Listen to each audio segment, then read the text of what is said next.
Hi again, everyone. I'm Ollie Matthews. This is the Narcissistic Resistance, and this resistance video is sponsored by contribution from Treasure Travel. And here's her story. Dear Ollie, all of us on your channel know that narcissists fully understand the difference between normal and abnormal abusive talk and behavior, and we know they have control over their words and actions. The reason we know this is because they can make a Jekyll to Hyde switch instantaneously when the presence of someone they want to deceive or impress. They tighten up the strings of their public mask prior to leaving their house. The following letter discusses an example of the mindset of my two narc parents adjusting their masks prior to a trip to visit relatives. When evaluating someone, always look more at their actions than their words, especially since the narcissists lie so easily. You know, that's funny. The prep when they're going somewhere important, the straightening of that mask, you know. My mother and father used to really be more in the car, where my mother would be barking out. They'd be barking out orders at each other. Now, Laura, don't you be saying anything about Adrian's weight. Well, don't you be sucking up to them, and don't you act like either one of the fools are fooling anybody.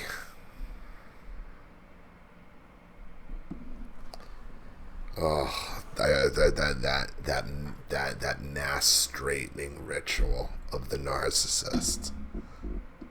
Wow, that's one I didn't really thought of much. You know, that whole prep that they go into. At least my parents, and obviously yours. A picture is worth 1,000 words. About 15 years ago, I got an urgent call from my parents on a Monday. Very out of the ordinary because they rarely called me. For most narcissist parents, the phone only works one way with their adult children because, as in all things, the onus is on everyone else to make efforts in the relationship. My parents' point of view, I owed them a phone call, whereas they owed me nothing. If I did not call them at least twice a month, they would angrily greet me in the next call with, "We haven't heard from you." It was always my obligation to call for every holiday as well. In our relationship, it was clear that it was beneath them to put any effort into the relationship, and calling, visiting, thanking, apologizing, respecting, understanding, etc. only worked one way. Even the effort of taking any family pictures was on me. On this Monday, call my dad. On this Monday call, my dad told me that he and mom were flying to the East Coast to visit his sister and brother. He said that his sister, Shelley, would surely ask to see pictures of their grandchildren, and they did not have any recent printed photos. Well, whose fault is that? Well, there you are. Don't help them. Don't help the narcissist adjust their mask. Don't help them with their little prep sessions so to make sure their mask is on. Fuck that.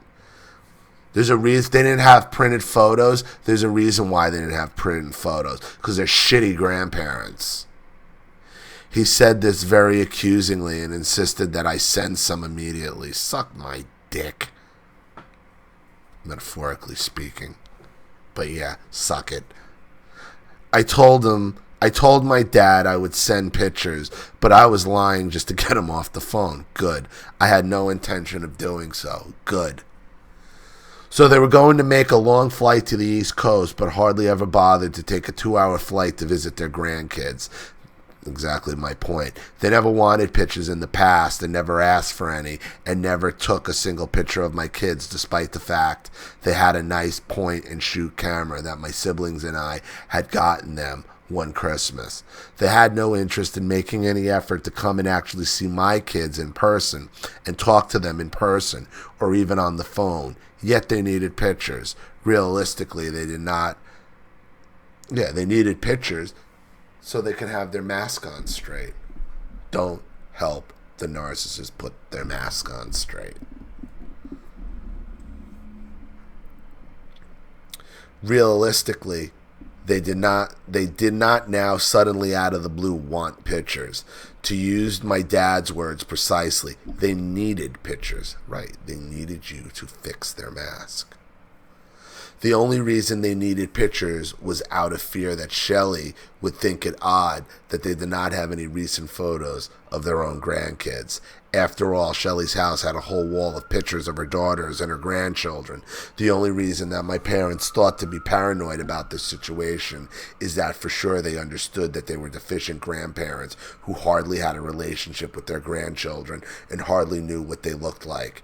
They wanted to blame me for this situation, and most importantly, they wanted to hide it from Shelley and the other relatives. Let me give you some more details about photos and my parents to better paint the big picture.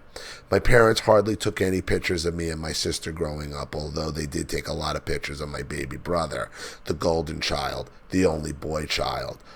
Of all the pictures of me and my sister combined would fit into a small 30-pocket photo album that would include all children and any adult pictures taken by my parents or any professional school photos, which they never bothered to purchase because my parents were too cheap. Yeah, mine either. Mine either. Once you had to start paying for them, they never paid for anything.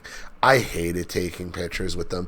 Luckily, they only tried to take pictures when there were other people around in groups, so they would, again, help them fix their mask. Okay? I didn't want to smile for them. I didn't want to be seen with them. I didn't want their hands on me. I didn't want this image of a loving family. I fucking hate you.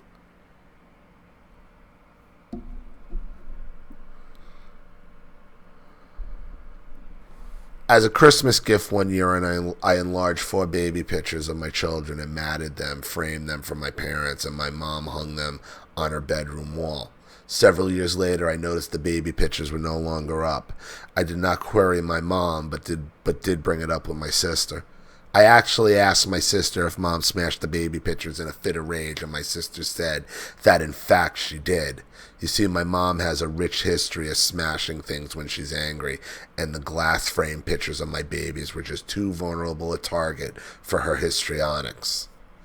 It was also the mask. You already helped her put her mask on. She can decide when she rips it off. It was also the case that my mom tore up several professional family photos I sent. My sister told me that my mom ripped them up in a fit of rage, so everyone can imagine that I was not inclined to print out pictures specifically for my mom to tear up, especially if I was not printing pictures for myself, but had become almost entirely digital. Over the years, I sent pictures via email, but never heard a thank you or that they liked them. I told them in the emails how to click on the attachments if they had trouble with technology. They certainly could have asked me or my sister for help. I actually firmly believe that they resented getting email pictures. They were not good enough because they represented less of an effort than me printing and sending glossies.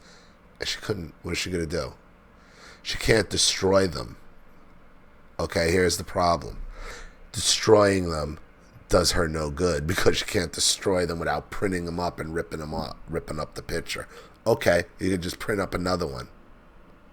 What is she going to do? Smash the computer screen? This is why you don't help them adjust their masks. You don't help the narcissist adjust their mask. Don't. One Christmas, I gave my parents a nice digital photo frame with a memory stick of 50 to 100 pictures. They did not even thank me for the gift. My sister later told me that they scoffed at it when they opened the wrapping and said it was stupid. She showed them how to push the button to use it. I had spent extra to get them a nice one that was very, very simple to use and decorative. My intention was to send them memory sticks with new pictures on a regular basis, but that was not to be because the frame was nowhere to be found the next time I visited. Based on what my sister had told me, I assumed that they threw it away. Well, it had glass in front, so probably my mother smashed it. On my second to last visit to my parents' house, I got out my cell phone and snapped a picture of my mom, dad, and sister sitting together at the kitchen table. Everyone was in a good mood and smiling, and I foolishly thought it was a great Kodak moment. Not. My mother flew into a fit and said she did not want her picture taken, and how dare I take her picture.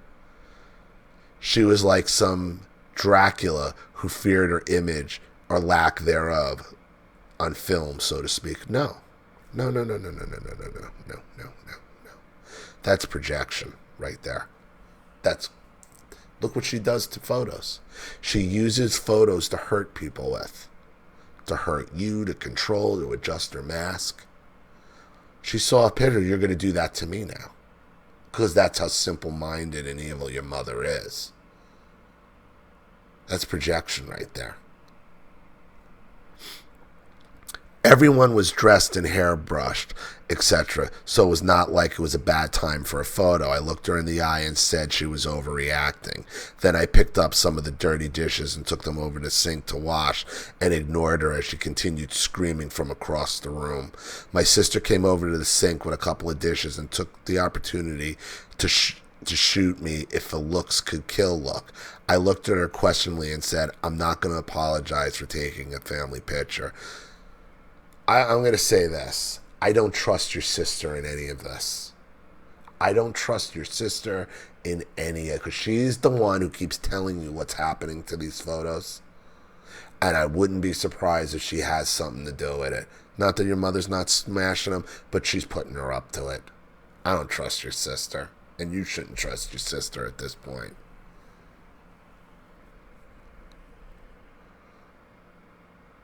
I looked at her questioningly and said, I'm not going to apologize for taking a family picture.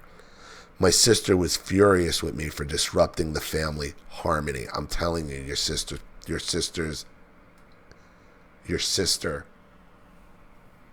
is lighting this fuse with the pictures. Your sister is.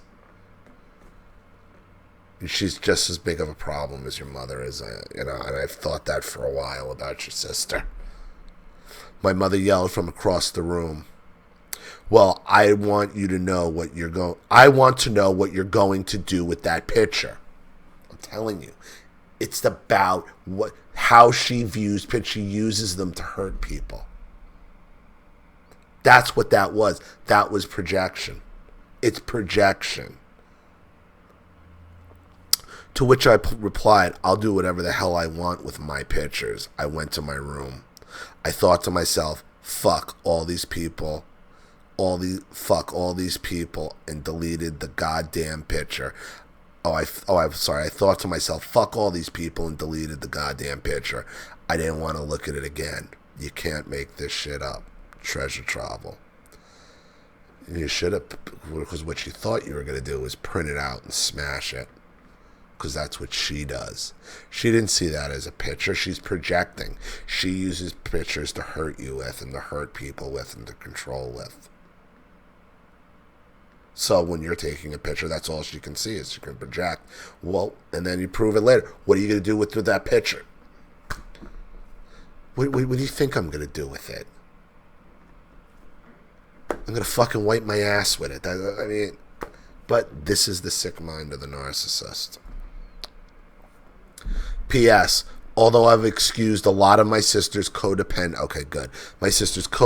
flying monkey behavior by telling myself that it was always my mother's fault for creating such chaos and bringing out the worst in people, triangulating, etc. This is no longer my opinion.